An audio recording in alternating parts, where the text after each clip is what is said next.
Welcome friends, M Singh founders YouTube channel पे आप लोग का बहुत बहुत स्वागत है।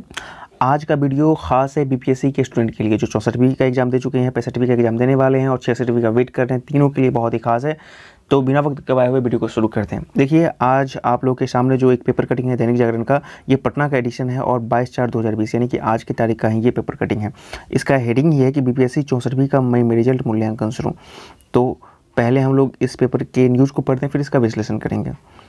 देखिए, यहाँ पे लिखा गया है कि बिहार लोक सेवा आयोग बीपीएससी में लॉकडाउन के कारण स्थगित मूल्यांकन कार्य ने मंगलवार से रफ्तार पकड़ ली है। मूल्यांकन में प्राथमिकता 64वीं संयुक्त प्रतियोगिता मुख्य परीक्षा को दी जा रही है। पिछले माह लॉकडाउन की घोषणा के बाद मूल्यांकन स्थगित कर दिया गया था। आपको पता है कि जिस तरह से चीज़ें बदली, कोरोना संकट के कारण हर एक चीज़ जहाँ का तहाँ रुक गया था। अब 20 अप्रैल के बाद थोड़ी सी छूट मिली है सरकार के द्वारा, तो अब धीरे धीरे चीज़ें वापस अपने ट्रैक पे आ रही हैं। तो बीपीएससी का जो लक्ष्य है कि अपने कैलेंडर को, वार्षिक कैलेंडर को कम से कम प्रभावित हुए आगे बढ़ाने के लिए, ऐसा उन्होंने अध्यक्ष महोदय ने कहा है। आयोग के अध्यक्ष शिशिर सिन्हा ने बताया है कि लॉकडाउन अवधि को आयोग ने चुनौती के रूप में लिया है।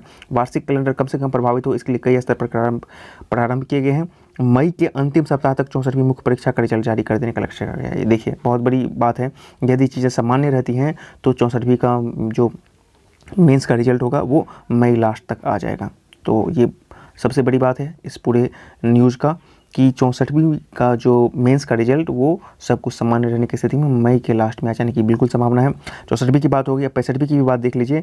मई की में स्थिति सामान्य हो गई तो 65वीं संयुक्त प्रतियोगिता मुख्य परीक्षा और इंजीनियरिंग की स्थगित परीक्षाएं जून में संपन्न करा ली जाएंगी। आपको पता है कि बीपीएससी न सिर्फ कमीशन जो है सिविल, बल्कि इंजीनियरिंग के भी कई एग्जाम्स लेते हैं। तो सब कुछ 65वीं का मेंस पहले और उसके बाद इंजीनियरिंग की स्थगित परीक्षाएं भी वो कब करवा लेंगी, चीज़ें सामान्य रहने पर जून तक करवा लेंगी। यानी कि यदि सब कुछ सामान्य रहता है, 3 मई के बाद लॉकडाउन और नहीं बढ़ता है, तो 65वीं का जो मेंस होगा वो आपको जून के मिड या लास्ट वीक में हो जाने की संभावना है।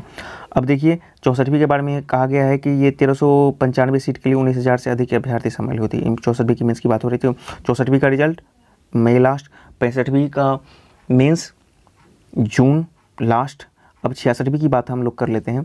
तो 66वीं का जो रिजल्ट नोटिफिकेशन आएगा वो आ जाएगा आपका 65वीं का जैसे ही रिजल्ट आ जाता है, चीज़ें समान हो जाती है, तो ठीक उससे पहले और उसके बाद आपको 66वीं का रिजल्ट हर हाल में जारी कर दिया जाएगा। चूँकि अभी 66वीं का रिजल्ट नोटिफिकेशन, रिजल्ट नहीं, नोटिफिकेशन की मैं बात कर रहा हूँ। 66वीं पीटी के नोटिफिकेशन की मैं बात कर रहा हूँ, रिजल्ट नहीं। 66वीं को पीटी का नोटिफिकेशन इसलिए अभी तक रुका गया है क्योंकि इसका बहुत सारा बैकलॉग है। तो उसको जैसे ही क्लियर करता है और चीज़ें सामान्य रहती है तो 66वीं का भी नोटिफिकेशन बहुत जल्द आ जाएगा। तो जितने भी स्टूडेंट इसके तैयारी में लगे हुए हैं, बिल्कुल लगे रहें। चीज़ें जैसे ही सामान्य हो जाती हैं, सारी गतिविधि फिर से अपने पुराने ट्रैक में वापस आ जाएंगी। थोड़ा सा विलम्ब हो रहा है लेकिन आ जाएंगी।